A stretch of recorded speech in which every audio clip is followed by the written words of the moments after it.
तो hello guys, welcome back to study for सब channel. दोस्तों, आज की इस वीडियो में हम पढ़ने वाले हैं बिग डेटा की यूनिट 3 को। अगर आपने लास्ट 2 यूनिट्स की वीडियोस को नहीं देखा है तो लिंक डिस्क्रिप्शन बॉक्स में, आप वहां से जाकर देख सकते हैं। तो सबसे पहले हम यूनिट 3 का सिलेबस डिस्कस कर लेते हैं। इस यूनिट में हम क्या क्या पढ़ने वाले हैं। तो इस यूनिट में हम पढ़ेंगे एचडीएफएस क्या होता है, उसका डिजाइन क्या है, उसके कॉन्सेप्ट्स क्या है, बेनिफिट्स क्या है, चैलेंजेस क्या है, एचडीएफएस की फाइल साइजेस क्या होती हैं, ब्लॉक साइजेस क्या होते हैं, ब्लॉक एब्स्ट्रक्शन क्या है एचडीएफएस में, डेटा रेप्लिकेशन, कैसे एचडीएफएस के अंदर डेटा को स्टोर किया जाता है, उसको रीड किया जाता है और राइट किया जाता है फाइल्स को।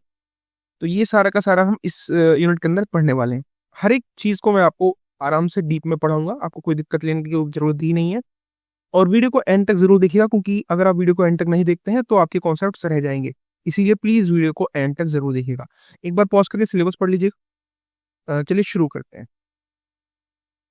सबसे पहला क्वेश्चन है कि एचडीएफएस क्या होता है। तो एचडीएफएस जो है वो फुल फॉर्म है उसकी हेडूप डिस्ट्रीब्यूटेड फाइल सिस्टम। तो एचडीएफएस का फुल फॉर्म होता है हेडूप डिस्ट्रीब्यूटेड फाइल सिस्टम। ये एक प्राइमरी स्टोरेज सिस्टम होता है जो कि हेडूप एप्लीकेशंस यूज करती हैं लार्ज डेटा सेट्स को स्टोर करने के लिए रिलायबली और एफिशिएंटली मल्टीपल मशीन्स के ऊपर। तो एचडीएफएस क्या है? ये हेडूप डिस्ट्रीब्यूटेड फाइल सिस्टम है, यानी कि डिस्ट्रीब्यूटेड फाइल सिस्टम है। नाम से पता चल रहा होगा कि फाइल सिस्टम को हमने डिस्ट्रीब्यूट कर करके स्टोर कर रखा है। तो ये एक प्राइमरी स्टोरेज सिस्टम होता है जो कि हडूप एप्लीकेशंस यूज करती हैं लार्ज डेटा सेट्स को रिलायबली और एफिशिएंटली स्टोर करने के लिए अक्रॉस मल्टीपल मशीन्स। यानी कि अगर हमारे पास एक बहुत बड़ा डेटा है तो उसका चंक्स में डिवाइड कर दिया जाएगा, मतलब छोटे छोटे हिस्सों में डिवाइड किया जाएगा, और हर एक जो डिवाइडेड डेटा है उसको एक पर्टिकुलर मशीन के ऊपर स्टोर कर लिया जाएगा। ठीक है। तो एचडीएफएस जो है वो इंस्पायर हुआ है गूगल फाइल सिस्टम से, और इसको डिजाइन किया गया है ताकि ये रन कर सके लो कॉस्ट कमोडिटी हार्डवेयर के ऊपर। तो इतना आप समझ गए। अब डिजाइन क्या है? तो एचडीएफएस जो है वो फॉलो करता है मास्टर स्लेव आर्किटेक्चर को। ठीक है। तो इसके अंदर दो टाइप्स के चीजें होती हैं। एक होता है नेम नोड और दूसरा होता है डेटा नोड। ठीक है। और इसमें आर्किटेक्चर फॉलो होता है मास्टर स्लेव आर्किटेक्चर। इसमें फॉलो होता है मास्टर स्लेव आर्किटेक्चर। तो इसके अंदर दो नोड्स होती हैं, नेम नोड और डेटा नोड। तो नेम नोड जो होती है वो मास्टर होती है और वो मैनेज करती है फाइल सिस्टम के नेम स्पेसेस को। ठीक है। That is file names, file directories और ब्लॉक मैपिंग्स को। डेटा नोड्स क्या है? ये स्लेव्स होते हैं जो कि एक्चुअल में स्टोर करते हैं डेटा ब्लॉक्स को। ठीक है। नेम नोड मान के चलो एक सेंट्रल सर्वर है जो कि मैनेज कर रहा है कि कहाँ पे कौन सा डेटा रखा हुआ है, और डेटा नोड्स एक पर्टिकुलर मशीन है जहां पर डेटा स्टोर होता है। ऐसे काफी सारे डेटा नोड्स हो सकते हैं, लेकिन उन सबको मैनेज करने के लिए एक नेम नोड होता है जिसको हम मास्टर बोलते हैं। तो इस तरीके से ये मास्टर स्लेव आर्किटेक्चर को फॉलो करता है। तो इस एचडीएफएस के अंदर जो फाइल्स हैं उनको, जो कि लार्ज फाइल्स हैं, उनको स्प्लिट करते हैं हम लार्ज ब्लॉक्स के अंदर। एग्जांपल 128 MB से 256 MB के ऊपर, और उनको डिस्ट्रीब्यूट करते हैं डेटा नोड्स के ऊपर। तो एचडीएफएस जो है इसको डिजाइन किया गया है हाई फॉल्ट टॉलरेंस के लिए, हाई थ्रूपुट के लिए और लार्ज स्केल डेटा स्टोरेज के लिए। ये वाला कंसेप्ट मैंने लास्ट सेकंड वीडियो के अंदर पढ़ा रखा है, तो आप वहां से जाकर डिटेल में पढ़ सकते हैं। ठीक है। तो इसके अंदर हम सिर्फ इसका छोटा सा पार्ट देख रहे हैं। तो एचडीएफएस फॉलो करता है मास्टर स्लेव आर्किटेक्चर को। नेम नोड जो होता है वो मास्टर होता है, उसका काम होता है फाइल सिस्टम के नेम स्पेसेस को मैनेज करना। नेम स्पेसेस मतलब फाइल्स के नेम्स को, डायरेक्टरीज को और ब्लॉक मैपिंग्स को। दूसरे होते हैं डेटा नोड्स जो कि स्लेव की तरह काम करते हैं और ये स्टोर करते हैं एक्चुअल डेटा ब्लॉक्स को। इसके अंदर फाइल्स जो होती हैं स्प्लिट, उनको लार्ज ब्लॉक्स के अंदर स्प्लिट किया जाता है और इन स्प्लिटेड लार्ज ब्लॉक्स को डिस्ट्रीब्यूट किया जाता है डेटा नोड्स के ऊपर। ठीक है। इतना आप समझ गए। अब एचडीएफएस कॉन्सेप्ट्स के बारे में पढ़ते हैं। तो एचडीएफएस में पांच कॉन्सेप्ट्स होते हैं। पहला है नेम नोड।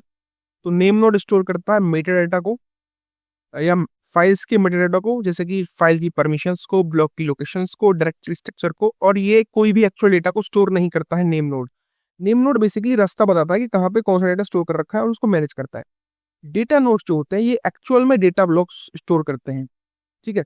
और हर एक ब्लॉक को ये रेप्लिकेट करते हैं रिलायबिलिटी के लिए। मान के चलो कल को अगर एक डेटा नोड खराब हो गया, उसके ऊपर कुछ इंपॉर्टेंट फाइल्स रखी गई थी, तो ये फाइल चली जाएगी। लेकिन इसमें ऐसा नहीं होता। इसमें क्या होता है, डेटा नोड्स जो होते हैं उनमें फाइल को रेप्लिकेट किया जाता है, मतलब इसके पास भी फाइल होगी और इसके पास भी उसका रेप्लिकेशन होगा।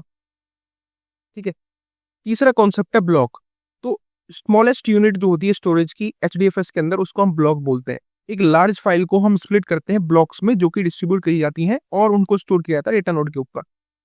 अगला है रेप्लिकेशन, यानी कि ब्लॉक्स जो होते हैं वो रेप्लिकेट होते हैं मल्टीपल डेटा नोड्स के ऊपर ताकि फॉल्ट टॉलरेंस इंश्योर हो सके, यानी कि अगर कहीं पे भी किसी भी डेटा नोड पे फॉल्ट हो जाए तो वो हमारी फाइल लॉस्ट ना हो। चौथा कॉन्सेप्ट है रैक अवेयरनेस, यानी कि एचडीएफएस जानता है कि जो रैक लोकेशंस हैं, ठीक है, to place replicas intelligently across racks. तो HDFS knows about rack locations to place replicas, जो रेप्लिकास है हमारे डेटा के, उनको इंटेलिजेंटली स्टोर करता है ताकि वो समझ पाए कि कहाँ पे हमारा डेटा स्टोर्ड है। ठीक है, तो ये एचडीएफएस के कॉन्सेप्ट्स हैं। अब बेनिफिट्स क्या है एचडीएफएस के?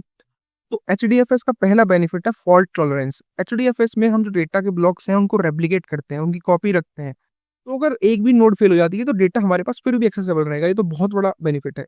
दूसरा है स्केलेबिलिटी।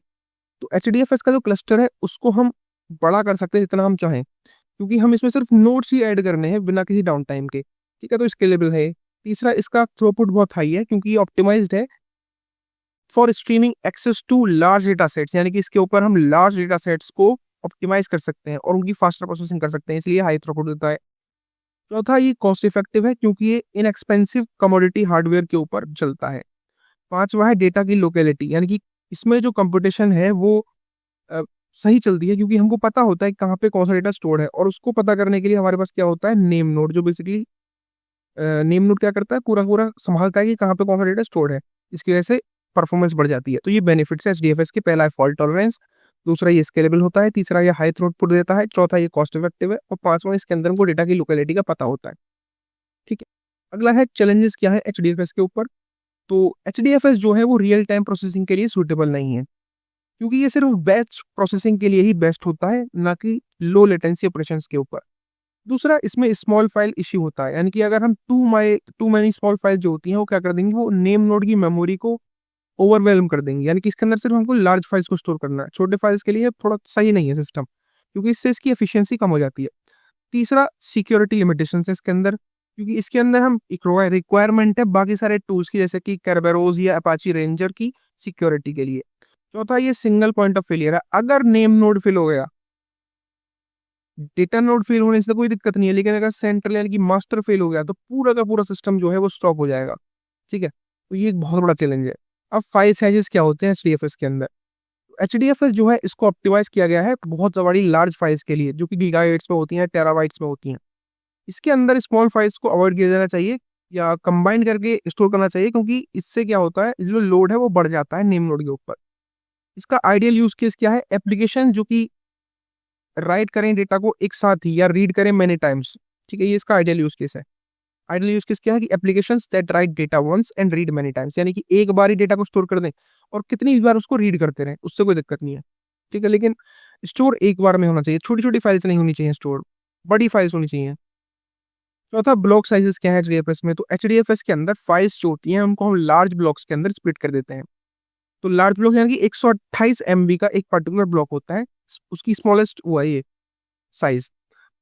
तो ये काफी बड़ा है, यानी कि 128 MB काफी बड़ा है ट्रेडिशनल फाइल सिस्टम्स में, जहाँ पे 4 KB या 8 KB मिनिमम साइज होता है। अब ये लार्ज क्यों है, या इसको क्यों लार्ज फाइल्स को स्टोर किया जाता है? क्योंकि इससे जो लोड है नेम नोड के ऊपर वो रिड्यूस हो जाता है, उससे परफॉर्मेंस बढ़ जाती है, और ये हेल्प करता है बिग डेटा को एफिशिएंटली हैंडल करने में। इसका एग्जांपल क्या है? मान के चलिए हमारे पास एक 400 MB की फाइल है, तो उसको हम 3 ब्लॉक्स के अंदर स्प्लिट करेंगे, और हर एक ब्लॉक होगा 128 MB का। ठीक है, और एक ब्लॉक जो बचेगा वो 16 MB का होगा। अब ब्लॉक्स जो है इनको हम इंडिपेंडेंटली स्टोर करेंगे डिफरेंट डेटा नोड्स के ऊपर, और यूजर जो है वो मैनेज नहीं करेगा ब्लॉक्स को डायरेक्टली, एचडीएफएस को उसको ऑटोमेटिकली हैंडल कर लेगा। और इसी कॉन्सेप्ट को बोलते हैं ब्लॉक एब्स्ट्रैक्शन, यानी कि यूजर को जरूरत नहीं पड़ती है ब्लॉक्स को डायरेक्टली हैंडल करने के लिए, एचडीएफएस उसके लिए ऑटोमेटिकली कर देता है। ठीक है, और इसी कॉन्सेप्ट को बोला जाता है ब्लॉक एब्स्ट्रैक्शन। अगला है डेटा रेप्लिकेशन इन एचडीएफएस, ये इंपॉर्टेंट है। एचडीएफएस जो होता है वो काफी सारे मल्टीपल रेप्लिकास, यानी कि कम से कम 3 रेप्लिका रखेगा हर एक डेटा ब्लॉक के। तो रेप्लिकेशन की स्ट्रेटेजी कैसे होती है? तो पहला रेप्लिका होता है लोकल नोड पे, दूसरा जो रेप्लिका होगा वो एक डिफरेंट नोड पे होगा सेम रैक में, तीसरा जो होगा वो एक डिफरेंट रैक में होगा। ठीक है, तो इससे क्या होगा, इससे हाई अवेलेबिलिटी होती है डेटा की ड्यूरेबिलिटी बढ़ जाती है, और फॉल्ट टॉलरेंस होता है। ठीक है, मान के चलो अगर कोई भी सिस्टम एक नोड फेल हो जाता है तो सिस्टम ऑटोमेटिकली रीड कर लेगा दूसरे रेप्लिका से उस फाइल को। ठीक है, तो डेटा रेप्लिकेशन एचडीएफएस के अंदर काफी अच्छा है। अब ब्लॉक एब्स्ट्रैक्शन क्या होता है? तो एचडीएफएस के अंदर फाइल्स को हम डिवाइड करते हैं लार्ज ब्लॉक्स में, जिसका डिफॉल्ट साइज होता है 128 MB से 256 MB तक। इन ब्लॉक्स को इंडिपेंडेंटली ट्रीट किया जाता है और इसको जो ब्लॉक्स हैं उनको डिफरेंट डिफरेंट मशीन्स के ऊपर स्टोर कर दिया जाता है हेडो क्लस्टर के अंदर। तो यूजर या एप्लीकेशन को जरूरत नहीं पड़ती है कि वो एक्चुअल ब्लॉक मैनेजमेंट के साथ डील करे, इसको इंटरनली डील किया जाता है HDFS नेम नोड के द्वारा। तो और इस कॉन्सेप्ट को जो कि सेपरेट कर रहा है फाइल मैनेजमेंट को ब्लॉक्स में, उसी को हम बोलते हैं ब्लॉक एब्स्ट्रक्शन। तो the concept of separating file management into blocks is called block abstraction in HDFS। ठीक है, अब बेनिफिट्स क्या है ब्लॉक एब्स्ट्रक्शन के? पहला बेनिफिट है स्केलेबिलिटी, यानी कि लार्ज फाइल्स जो है वो काफी सारी अलग अलग नोड्स पे स्टोर की जा सकती हैं। इसके अंदर इजी है कि हम ज्यादा से ज्यादा स्टोरेज को ऐड कर सकें बाय एडिंग मोर नोड्स। दूसरा ये फॉल्ट टॉलरेंस है, भाई आपको बता चुका हूँ। तीसरा इसके अंदर एफिशिएंट स्टोरेज होती है और लो डिस्ट्रीब्यूशन होता है, यानी कि फाइल्स को हम डिवाइड करते हैं ब्लॉक्स में जो कि मल्टीपल डेटा नोड्स के ऊपर स्टोर की जाती हैं।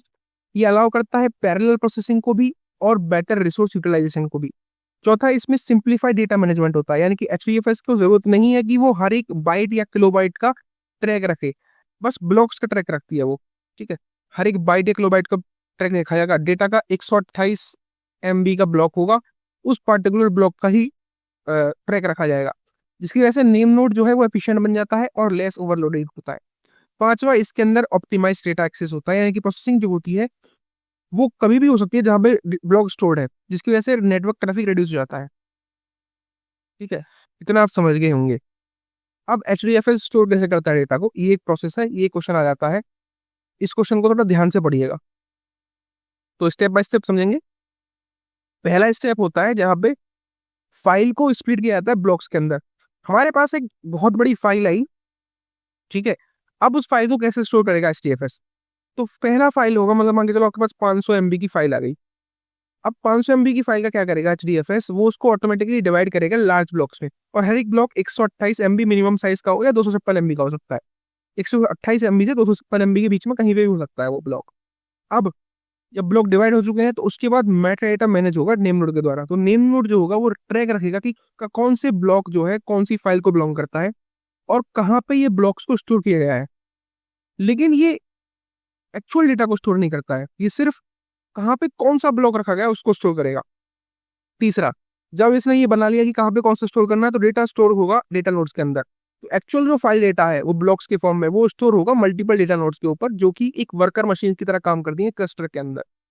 चौथा, अब इसका रेप्लिकेशन होगा डेटा का, यानी कि हर एक ब्लॉक को कम से कम 3 कॉपीज बनाई जाएंगी उसकी, और उनको डिफरेंट डिफरेंट डेटा नोड्स के ऊपर रखा जाएगा ताकि डेटा लॉस ना हो। पहला होगा एक लोकल नोड पे, दूसरा एक सेम रैक के अंदर, तीसरा जो कॉपी बनेगी वो डिफरेंट रैक में बनेगी। ठीक है, पांचवा होगा राइट ऑपरेशन। राइटिंग का मतलब क्या होता है? जब क्लाइंट सेंड करता है डेटा को डायरेक्टली फर्स्ट नोड के लिए, तो वो फॉरवर्ड करेगी उसको सेकंड के लिए और थर्ड के लिए, और इसी को बोलते हैं पाइपलाइन राइटिंग। राइट ऑपरेशन में क्या होता है? जब क्लाइंट डायरेक्टली सेंड करता है डेटा को फर्स्ट नोड के लिए, फर्स्ट डेटा नोड पे, तो फर्स्ट डेटा नोड क्या करती है? उसको फॉरवर्ड करती है सेकंड पे, सेकंड फिर करती है थर्ड पे, और इसी को हम बोलते हैं पाइपलाइन राइटिंग।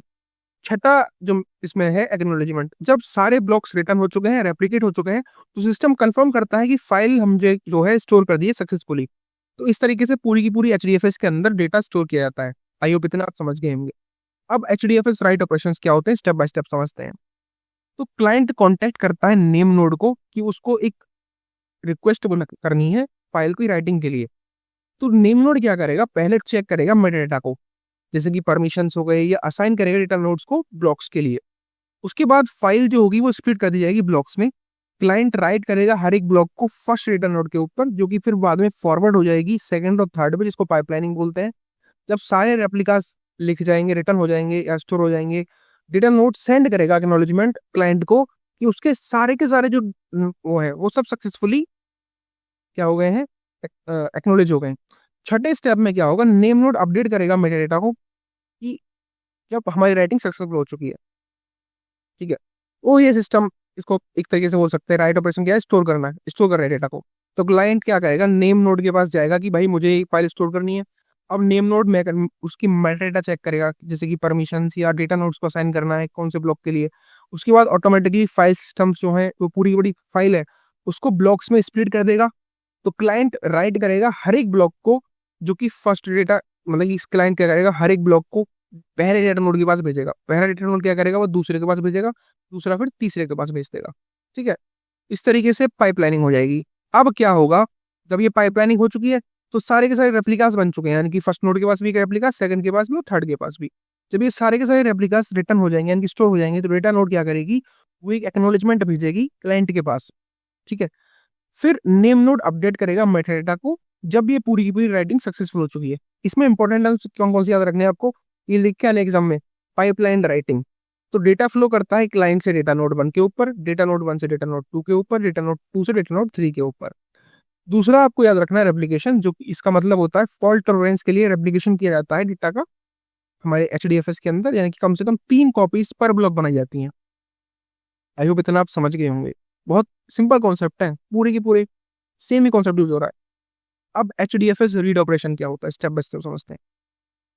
क्लाइंट ने स्टोर कर दिया डेटा, अब क्लाइंट को जो डेटा है वो चाहिए, तो क्लाइंट क्या करेगा, नेम नोड से रिक्वेस्ट करेगा फाइल को। नेम नोड उसको मेटा डेटा रिटर्न करके देगा, उसकी लिस्ट ऑफ ब्लॉक्स बना कर देगा, लोकेशन देगा डेटा नोड्स की। अब क्लाइंट डायरेक्टली कनेक्ट करेगा नियरेस्ट डेटा नोड के साथ, ताकि वो हर एक ब्लॉक को रीड कर पाए फॉर एफिशिएंसी। डेटा को पैरेलल में वो रीड करेगा ब्लॉक बाय ब्लॉक और रीअसेंबल करेगा क्लाइंट। ठीक है, अब क्लाइंट जो है वो डायरेक्टली इंटरेक्ट नहीं कर रहा है नेम नोड के साथ डेटा ट्रांसफर में, सिर्फ वो स्टार्टिंग पॉइंट पे क्या करेगा, सिर्फ स्टार्टिंग पॉइंट पे इंटरेक्ट करेगा। दोबारा समझिए, अब क्लाइंट को डेटा रीड करना है तो क्लाइंट क्या करेगा, क्लाइंट रिक्वेस्ट करेगा फाइल को नेम नोड से, यानी कि मास्टर नोड से। नेम नोड उसको मेटा डेटा दे देगी। मेटा डेटा क्या होगा, लिस्ट ऑफ ब्लॉक्स, और लोकेशन क्या है डेटा नोड्स की। क्लाइंट डायरेक्टली कनेक्ट करेगा नियरेस्ट डेटा नोड के साथ, ताकि वो हर एक ब्लॉक को रीड कर पाए एफिशिएंसी के लिए। जब वो डेटा को पैरेलल में रीड कर रहा होगा ब्लॉक बाय ब्लॉक, और उसको रीअसेंबल भी करेगा क्लाइंट। अब क्लाइंट यहाँ पे क्या कर रहा है, वो डायरेक्टली इंटरेक्ट नहीं कर रहा नेम नोड से, यानी कि मास्टर डेटा से वो इंटरेक्ट नहीं कर रहा, सिर्फ वो स्टार्टिंग में ही उसके साथ इंटरेक्ट करता है। बाकी टाइम वो क्या करता है, बाकी टाइम वो डेटा नोड के साथ ही इंटरेक्ट करता है। इंपॉर्टेंट पॉइंट्स क्या है इसमें, कि रीड जो है, यानी कि इसमें जो डेटा की रीडिंग हो रही है वो फास्ट और पैरेलल होती है। अगर एक डेटा नोड डाउन हो गया किसी वजह से, तो रेप्लिका जो हमने क्रिएट की थी वो डेटा नोड से किसी दूसरे डेटा नोड से आ जाएगी। तो ये एक बहुत स्मूथ प्रोसेस होता है। ठीक है, रीड ऑपरेशन आपको समझ में आ गए होंगे। एक बार आप पॉज करके खुद से ही पढ़ लीजिएगा। ठीक है, अगला क्वेश्चन है जावा इंटरफेस क्या है हैडूप की फॉर फाइल ऑपरेशन। तो हैडूप के अंदर जावा जो होता है वो मेथड्स प्रोवाइड करता है कि वो कैसे इंटरेक्ट करेगा हैडूप डिस्ट्रीब्यूटेड फाइल सिस्टम के साथ। तो उसके की ऑपरेशंस जो परफॉर्म होते हैं जावा की हेल्प से, वो हम समझाते हैं। पहला होता है हैडूप का यूआरएल स्कीम। तो हैडूप यूज करता है एक यूनिक यूआरएल स्कीम को, ताकि वो रेफर कर पाए फाइल्स और डायरेक्टरीज कहाँ है HDFS के अंदर। ये यूआरएल हेल्प करते हैं हैडूप को कि वो आइडेंटिफाई कर पाए और मैनेज कर पाए फाइल्स को विद इन द सिस्टम। दूसरा इसके अंदर मेथड होता है डायरेक्टरीज को क्रिएट करना, यानी कि हैडूप के अंदर हम क्रिएट कर सकते हैं directories in HDFS using the MKDIRS method. ये एक मेथड होता है, इसकी हेल्प से हम डायरेक्टरीज क्रिएट कर सकते हैं HDFS के अंदर।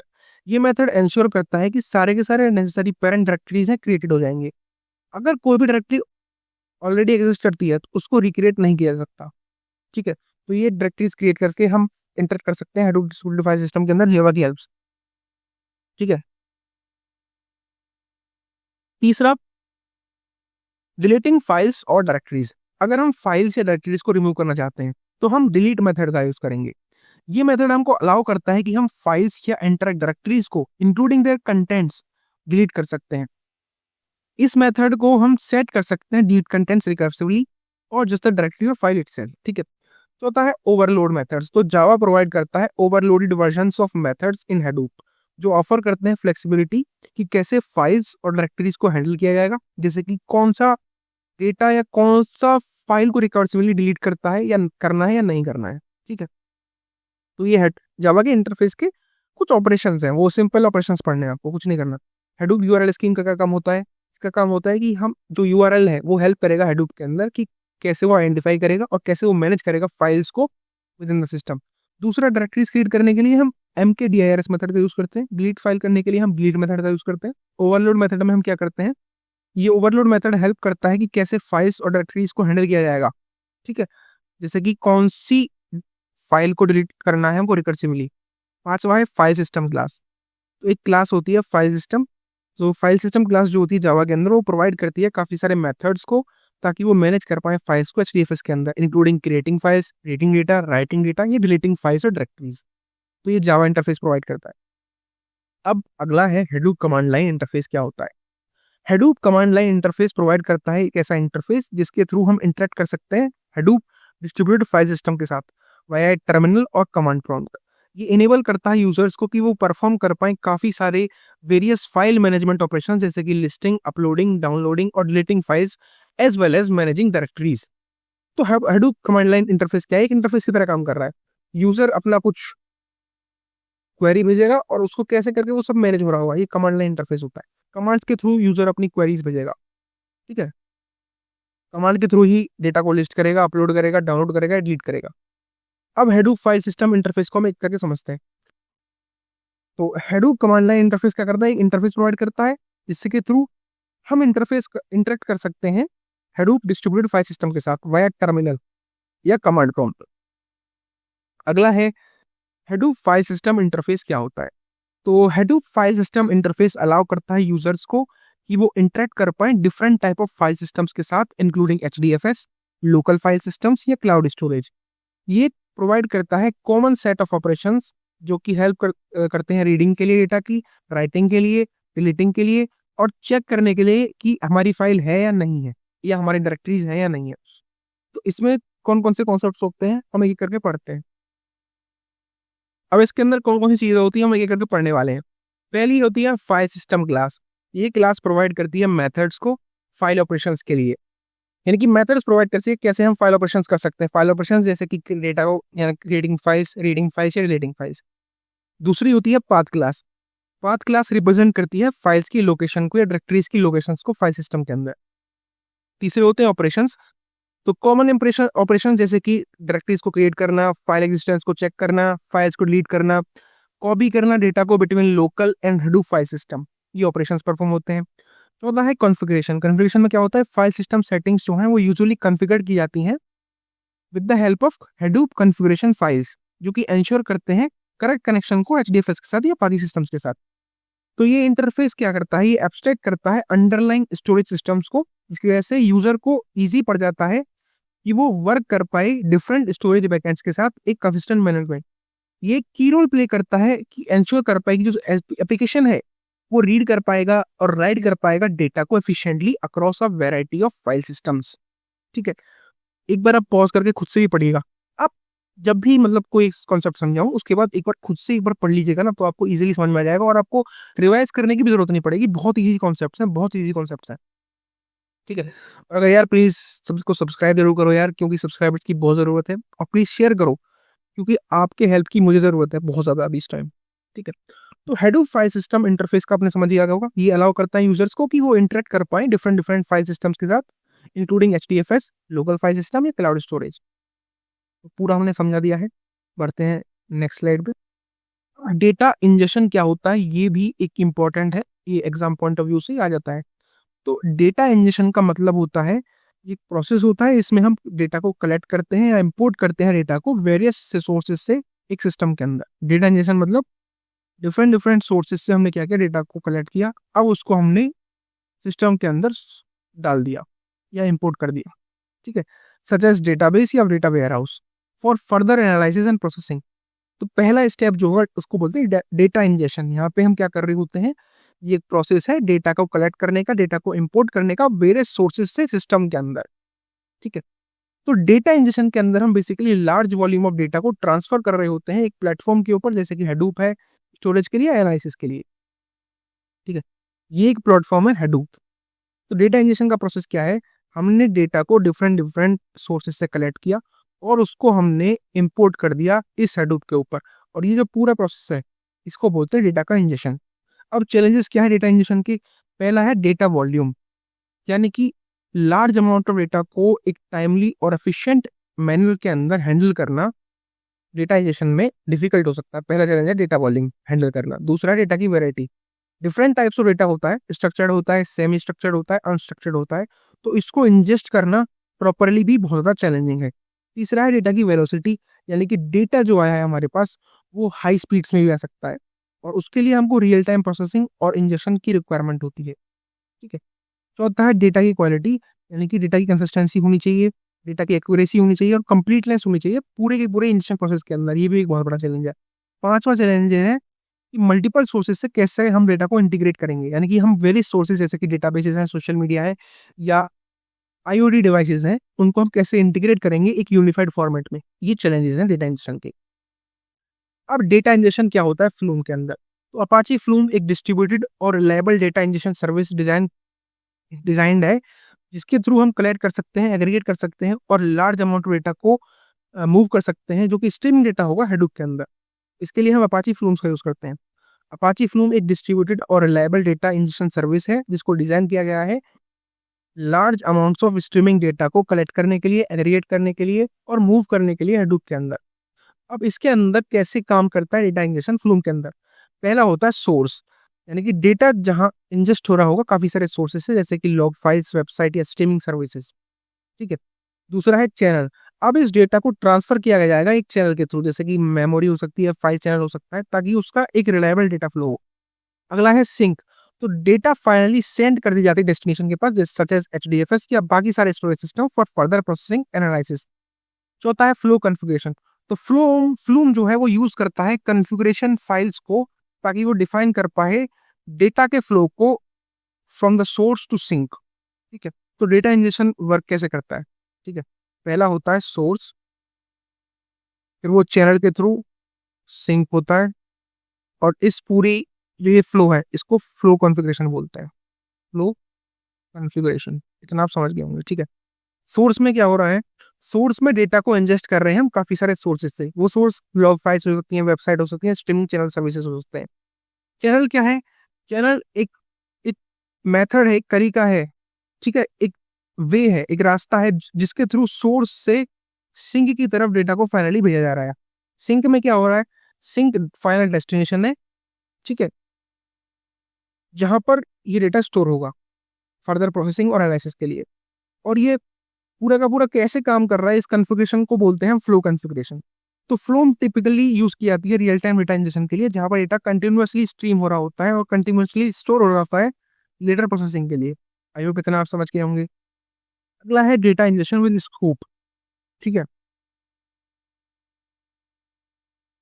अपाची स्कूप एक टूल है जिसको डिजाइन किया गया है बल्क डेटा को ट्रांसफर करने के लिए between Hadoop and relational databases.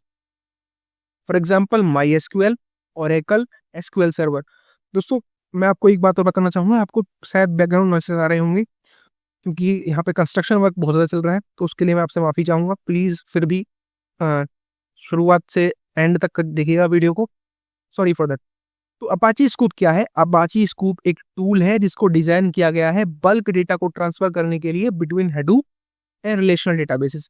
Relational databases जैसे कि माई एसक्यूएल, ओरेकल और एसक्यूएल सर्वर। अब इसमें डेटा इंजेक्शन कैसे काम करता है स्कूप के अंदर? पहला मेथड है इंपोर्टिंग डेटा। तो स्कूप क्या करेगा? वो इंपोर्ट करेगा डेटा को काफी सारे रिलेशनल डेटाबेसेस से इनटू एचडीएफएस या हाइव, और ये परफॉर्म किया जाता है by reading data from tables and writing it to HDFS in distributed fashion. Reading का मतलब क्या होता है?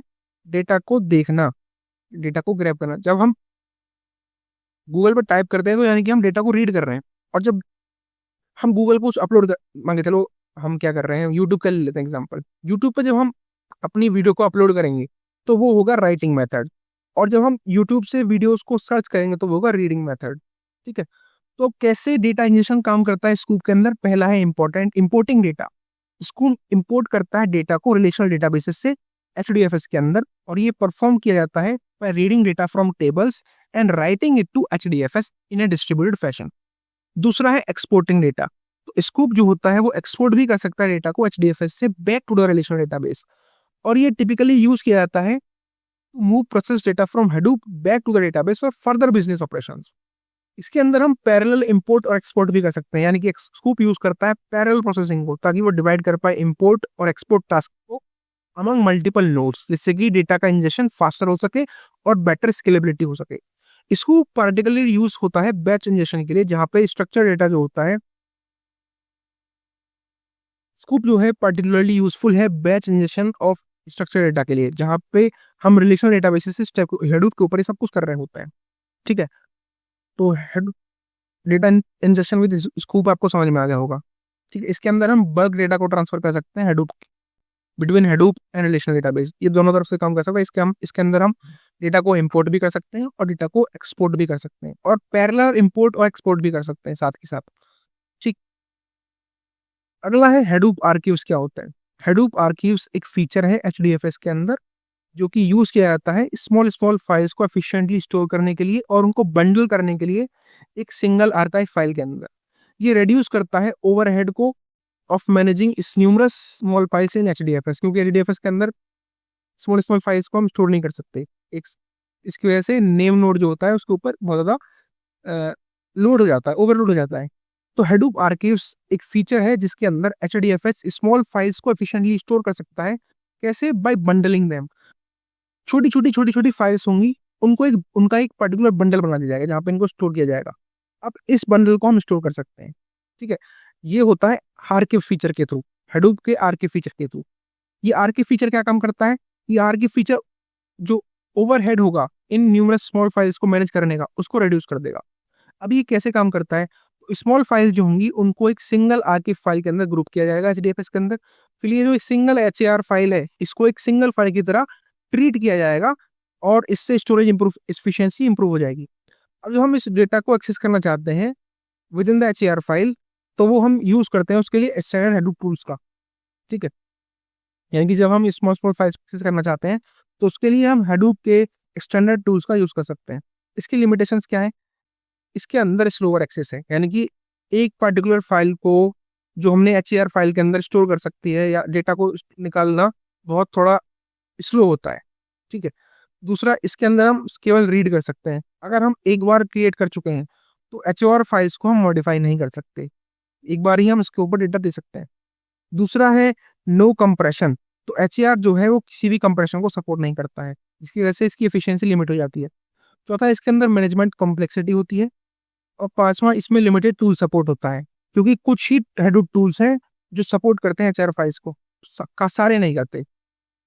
ठीक है, तो ये हेडूप आर्काइव्स है। आई होप इतना तो आप समझ ही गए होंगे, एक बार पॉज करके पढ़ते रहिएगा। अब है कंप्रेशन कैसे होता है हेडूप के अंदर। तो कंप्रेशन हेडूप के अंदर हेल्प करता है जो डेटा का स्टोर्ड साइज है उसको रिड्यूस करने के लिए, जिसकी वजह से स्पेस बचता है और डेटा ट्रांसफर फास्ट हो सकता है। ये इंप्रूव करता है ओवरऑल परफॉर्मेंस को by reducing the amount of data moved across the network और स्टोर्ड इन एचडीएफएस। तो कॉमन कंप्रेशन फॉर्मेट्स जो है हेडूप के अंदर वो है जीजेड, bzip2, lz4 और स्नैपी। एडवांटेजेस क्या है कंप्रेशन के? इससे डिस्क स्पेस का यूसेज जो है वो रिड्यूस हो जाता है, डेटा ट्रांसफर स्पीड अप हो जाता है, प्रोसेसिंग टाइम इंप्रूव हो जाता है लार्ज डेटा सेट्स के लिए। चैलेंजेस क्या है? इसके लिए हमको हाई सीपीयू पावर की रिक्वायरमेंट होती है कंप्रेशन के लिए और डिकम्प्रेशन के लिए। इसके थ्रू दूसरे चैलेंज है कि हम प्रोसेसिंग डिलेज को ऐड कर सकते हैं, स्पेशली जब हमारा कोई सर्टेन कंप्रेशन फॉर्मेट होगा। ठीक है, तो ये कंप्रेशन होता है। सिंपल आपको समझ, कंप्रेशन तो आप नॉर्मल भाषा में समझते हो। स्पेशलाइजेशन क्या है या सीरियलाइजेशन क्या है हेडूप के अंदर? तो सीरियलाइजेशन क्या है? ये एक प्रोसेस है of converting data into a format जिसको हम स्टोर कर सकते हैं या ट्रांसमिट भी कर सकते हैं। तो सीरियलाइजेशन एक प्रोसेस होता है जिसमें हम डेटा को कन्वर्ट कर रहे होते हैं एक ऐसे फॉर्मेट में जिसको स्टोर किया जा सकता है और ट्रांसफर किया जा सकता है। तो हेडूप सीरियलाइजेशन हेल्प करता है कि हम स्टोर करेंगे और ट्रांसफर करेंगे डेटा को एक ऐसे तरीके से कि उसको इजीली रीड किया जा सके और इजीली रिटर्न किया जा सके सिस्टम के ऊपर। तो सीरियलाइजेशन फॉर्मेट्स कौन कौन से हेडूप के अंदर? तो सीरियलाइजेशन फॉर्मेट इन हेडूप है प्रीटेबल फॉर्मेट, एग्जांपल है इसका टेक्स्ट या इंट राइटेबल। एक है एवरो, ये कॉम्पैक्ट फॉर्मेट होता है डेटा के सीरियलाइजेशन के लिए। तीसरे हैं प्रोटोकॉल बफर्स, ये सीक्वेंस फाइल्स, इनको भी हम यूज कर सकते हैं। अब एडवांटेजेस क्या है सीरियलाइजेशन के? तो ये डेटा स्टोरेज और डेटा की ट्रांसमिशन को ज्यादा एफिशिएंट बना देता है। ये एंश्योर करता है कि कंसिस्टेंट रहे और कंपेटेबल रहे data formats across different platforms. इसमें चैलेंजेस क्या है? तो कस्टम सीरियलाइजेशन को राइट करना कॉम्प्लेक्स होता है। दूसरा, प्रोसेस ऑफ सीरियलाइजेशन और डीसीरियलाइजेशन वो अफेक्ट कर सकता है परफॉर्मेंस को, क्योंकि सीपीयू और मेमोरी यूसेज इसके अंदर ज्यादा होता है।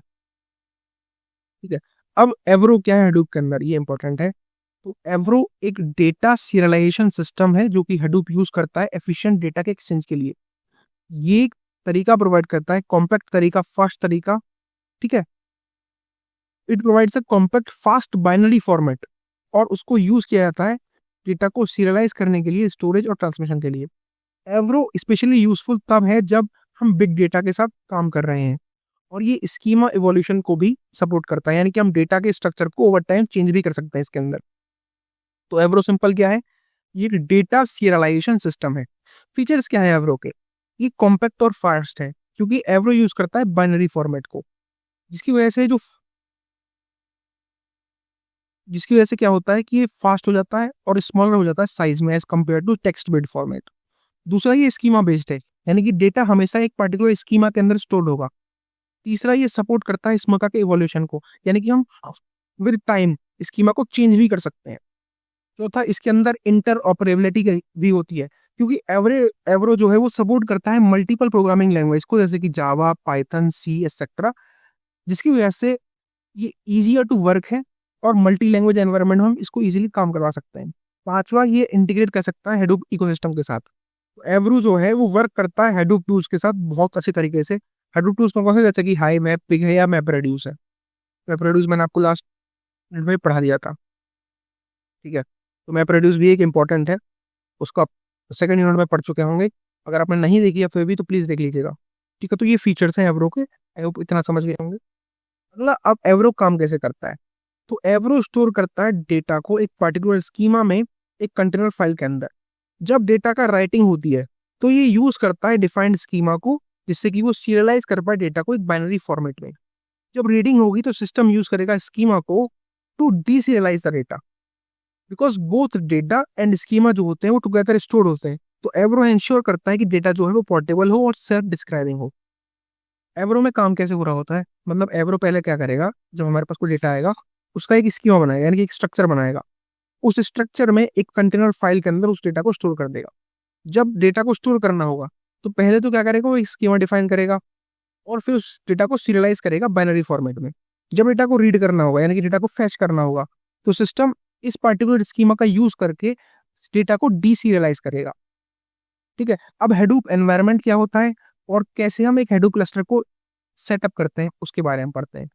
तो हेडूप एनवायरनमेंट को सेटअप करने में बहुत सारे चीजें इन्वॉल्व होती हैं। तो setting up a Hadoop environment involves preparing hardware and software to work in a distributed system for processing big data.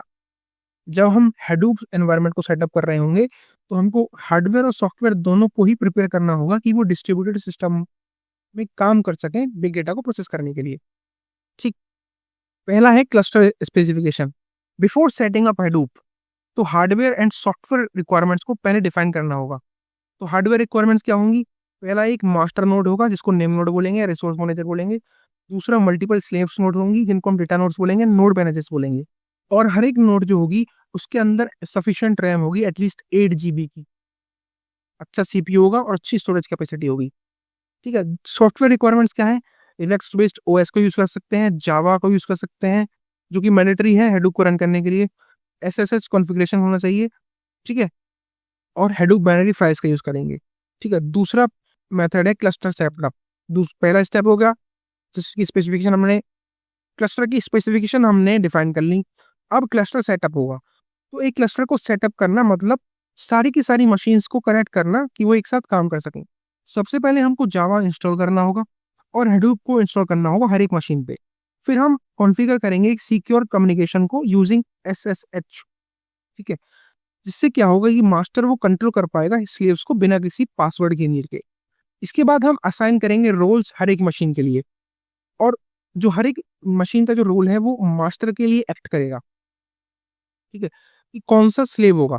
After that हम एडिट करेंगे कॉन्फ़िगरेशन फाइल्स को और सेटअप करेंगे पाथ्स को, डेटा की डायरेक्टरीज को, पोर्ट्स को, और बाकी सारी नेसेसरी सेटिंग्स करेंगे जिससे कि जो सिस्टम है वो इजीली फंक्शन कर पाए डिस्ट्रीब्यूटेड वे के अंदर। तो क्लस्टर सेटअप समझ गए होंगे। सबसे पहले क्या करना है, जब क्लस्टर का सेटअप करना होगा, सबसे पहले हार्डवेयर की रिक्वायरमेंट्स होती है, सॉफ्टवेयर की रिक्वायरमेंट्स होती है, उनको फुलफिल करना है।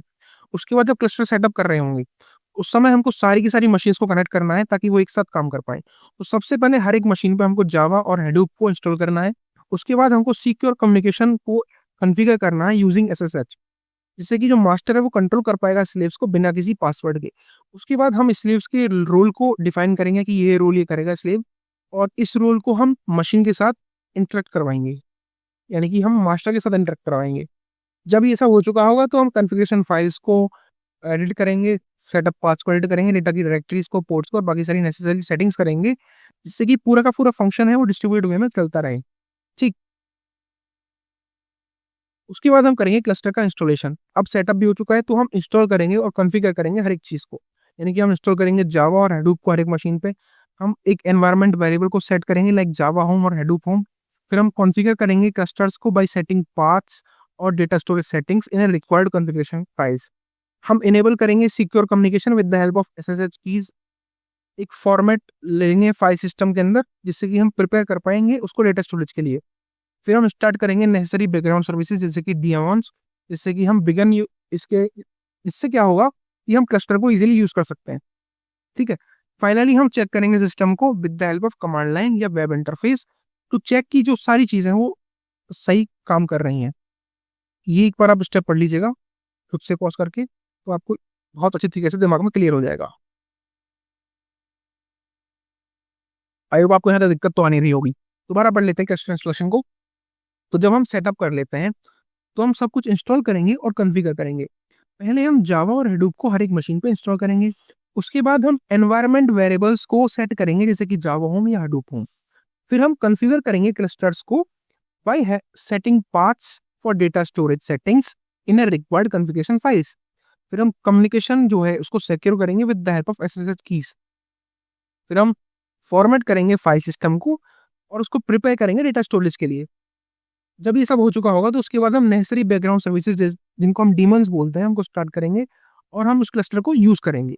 फाइनली हम चेक करेंगे सिस्टम को with the help of command line या वेब इंटरफेस और फिर हम देखेंगे कि सारी चीजें काम कर रही हैं नहीं कर रही। ठीक, अब समझते हैं हैडूप कॉन्फ़िगरेशन क्या होता है।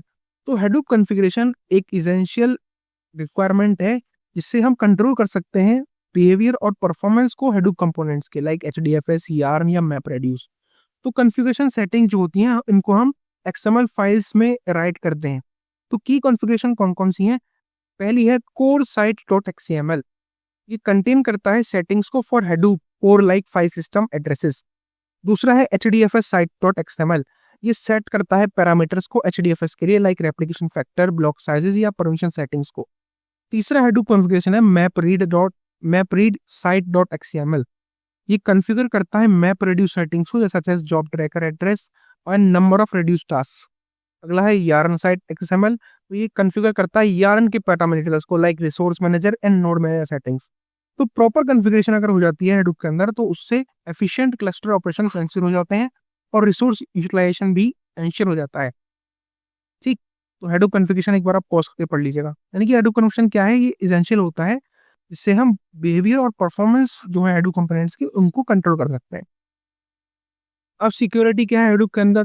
तो सिक्योरिटी एक मेजर कंसर्न है हैडूप के अंदर क्योंकि इसके अंदर हम लार्ज अमाउंट ऑफ डेटा को स्टोर कर रहे होते हैं और उसको हैंडल कर रहे होते हैं। तो हैडूप हमको काफी सारे मैकेनिज्म्स प्रोवाइड करता है जिससे हम डेटा प्रोटेक्शन को एंश्योर कर सकते हैं। पहला है ऑथेंटिकेशन, यानी कि वेरीफाइड यूजर की जो आइडेंटिटी होगी। ऑथेंटिकेशन में क्या होता है, ये वेरीफाई करता है यूजर की आइडेंटिटी को यूजिंग करबेरोस। सिर्फ ऑथेंटिकेटेड यूजर ही एक्सेस कर सकते हैं क्लस्टर को।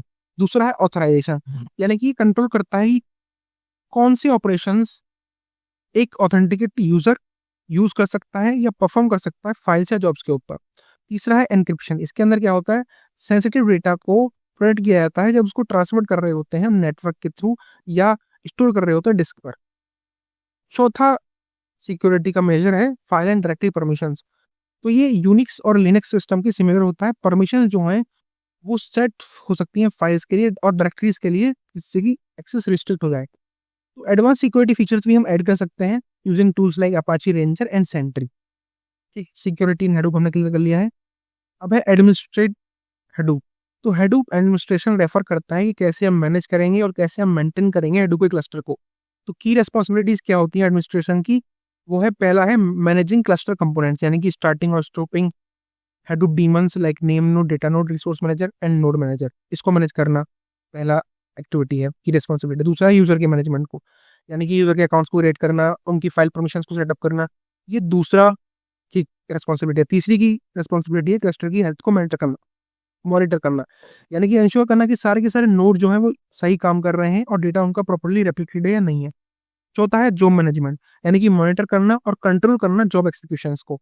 पांचवा है बैकअप एंड रिकवरी, यानी कि हमको रेगुलर बैकअप्स लेने होंगे एडमिनिस्ट्रेटर को और प्रिपेयर करना होगा फेलियर्स के टाइम के लिए। ठीक है, तो इसके लिए हम टूल्स यूज कर सकते हैं अंबारी और क्लाउडेरा मैनेजर, जो कि हेल्प करते हैं एडमिनिस्ट्रेशन टास्क को सिंप्लीफाई करने में थ्रू ग्राफिकल डैशबोर्ड्स। ठीक है, एडमिनिस्ट्रेटिंग हेडूप आपको समझ में आ गया होगा। अब है एचडीएफएस की मॉनिटरिंग और मेंटेनेंस कैसे करते हैं। तो एक एचडीएफएस सिस्टम को मेंटेन करना बहुत इंपॉर्टेंट है, क्योंकि इससे डेटा की रिलायबिलिटी और अवेलेबिलिटी को इंश्योर करना होता है। ठीक है, तो maintaining the HDFS system is important, जिससे कि हम डेटा की रिलायबिलिटी और अवेलेबिलिटी को इंश्योर कर सकते हैं। तो मॉनिटरिंग एंड मेंटेनेंस के अंदर हम क्या क्या चीजें इन्वॉल्व होती हैं। पहला है डिस्क स्पेस के यूसेज को चेक करना, डेटा नोड्स को मॉनिटर करना कि उनकी अवेलेबिलिटी है हेल्थ स्टेटस के साथ, मॉनिटर करना नेम नोड के यूआई को, जिससे कि हम क्लस्टर के स्टेटस को व्यू कर पाएं और फाइल सिस्टम की डिटेल्स को व्यू कर पाएं। चेक करना अंडर रेप्लिकेटेड या करप्टेड ब्लॉक्स को, बैलेंसर टूल को रन करना, जिससे कि हम रिडिस्ट्रीब्यूट कर सकते हैं ब्लॉक्स को evenly across data nodes. Decommissioning करना और एडिंग करना डेटा नोड्स की जैसे जैसे हमकी नीड आएगी, और टाइमली मॉनिटर करते रहना, जिससे कि हम प्रिवेंट कर सकते हैं डेटा लॉस को और परफॉर्मेंस इश्यूज को। एचडीएफएस मॉनिटरिंग एंड मेंटेनेंस आपको समझ में आ गया होगा, उसके अंदर की कौन कौन सी रेस्पॉन्सिबिलिटीज होंगी वो समझ में आ गई होंगी। तो एक एचडीएफएस सिस्टम के अंदर बहुत इंपॉर्टेंट है कि उसको मेंटेन किया जाए, क्योंकि इससे क्या होता है, इससे डेटा की रिलायबिलिटी को इंश्योर किया जा सकता है और उसकी अवेलेबिलिटी को इंश्योर किया जा सकता है। ठीक है, तो मॉनिटरिंग और मेंटेनेंस के अंदर पहली रिक्वायरमेंट होती है डिस्क स्पेस के यूसेज को चेक करना, डेटा नोड्स को मॉनिटर करना, नेम नोड को मॉनिटर करना, करप्टेड ब्लॉक्स को चेक करना, बैलेंसर टूल को रन करना, जिससे कि हम रिडिस्ट्रीब्यूट कर सकते हैं ब्लॉक्स को evenly across data nodes. Decommissioning और डेटा नोड्स को ऐड कैसे कर सकते हैं, और टाइमली मॉनिटर करना, जिससे कि डेटा लॉस प्रिवेंट हो सके और परफॉर्मेंस इश्यूज ना आए। ठीक, अगला है हेडूप के बेंचमार्क्स क्या है। तो बेंचमार्क्स जो होते हैं वो यूज किए जाते हैं हेडूप की परफॉर्मेंस को एवेल्यूएट करने के लिए in terms of speed, reliability and resource usage. Common benchmarks जो होते हैं वो होते हैं टेस्ट डीएफएसआईओ। तो ये बेसिकली टेस्ट है रीड और राइट थ्रूपुट्स के लिए ऑफ एचडीएफएस। एक है टेरासोट, ये मेजर करता है मैप रेड्यूस की परफॉर्मेंस को। ठीक है, एमआर बेंच ये टेस्ट करता है मैप रेड्यूस जॉब्स की परफॉर्मेंस को। एनएन बेंच ये मेजर करता है नेम नोड की परफॉर्मेंस को। ये बेंचमार्क्स अगर कोई एक हडूप सिस्टम क्लियर कर रहा है तो वो हेल्प करते हैं क्लस्टर की ट्यूनिंग के लिए और बॉटलनेक्स को आइडेंटिफाई करने के लिए, यानी कि डेटा के करप्टनेस को आइडेंटिफाई करने के लिए। ठीक है, हडूप बेंचमार्क्स आप समझ गए होंगे। तो बेंचमार्क्स बेसिकली यूज किए जाते हैं हडूप की परफॉर्मेंस को इवैल्यूएट करने के लिए। कॉमन बेंचमार्क्स जो है हमको बता दिए। अब हडूप क्या होता है क्लाउड के अंदर। तो हम जब हडूप को रन करेंगे क्लाउड के ऊपर तो उससे फ्लेक्सिबिलिटी आ जाएगी, स्केलेबिलिटी आ जाएगी और मेंटेनेंस रेड्यूस हो जाएगा। तो क्लाउड प्लेटफॉर्म जैसे कि Amazon AWS, Microsoft Azure HD Insight और गूगल क्लाउड डेटा प्रॉक सपोर्ट करता है हेडूप को। एडवांटेजेस क्या है हेडूप को क्लाउड के ऊपर यूज करने के। पहला है ऑन डिमांड रिसोर्स स्केलिंग होगी, पे पर यूज प्राइसिंग मॉडल होगा, नो नीड होगी फिजिकल इंफ्रास्ट्रक्चर की, इजी डिप्लॉयमेंट होगा और अपडेट्स हम इजीली कर सकते हैं। तो हडूप क्लाउड के अंदर सूटेबल इसलिए है ऑर्गेनाइजेशंस के लिए, क्योंकि इसके थ्रू हम लार्ज स्केल डेटा को प्रोसेस कर सकते हैं बिना हैवी इंफ्रास्ट्रक्चर इन्वेस्टमेंट के। तो एक बार पॉज करके पढ़ लीजिएगा, आपको समझ में आ गया होगा। So thank you lots guys, अगर आपने यहाँ तक इस वीडियो को देखा तो आपके लिए सबसे पहले तालियां, खुद के लिए भी बजा लीजिएगा। एंड गाइस आई होप आपको सारा का सारा समझ में आ गया होगा। फिर भी अगर डाउट है तो बता दीजिएगा, मैं आपको नोट्स ही प्रोवाइड करा दूंगा और डाउट को आप कमेंट सेक्शन में भी पूछ सकते हैं। So thank you guys for watching the video and please subscribe, क्योंकि सब्सक्राइबर्स बहुत जरूरी हैं और मुझे आपके हेल्प की बहुत ज़्यादा ज़रूरत है। जय हिंद, जय भारत।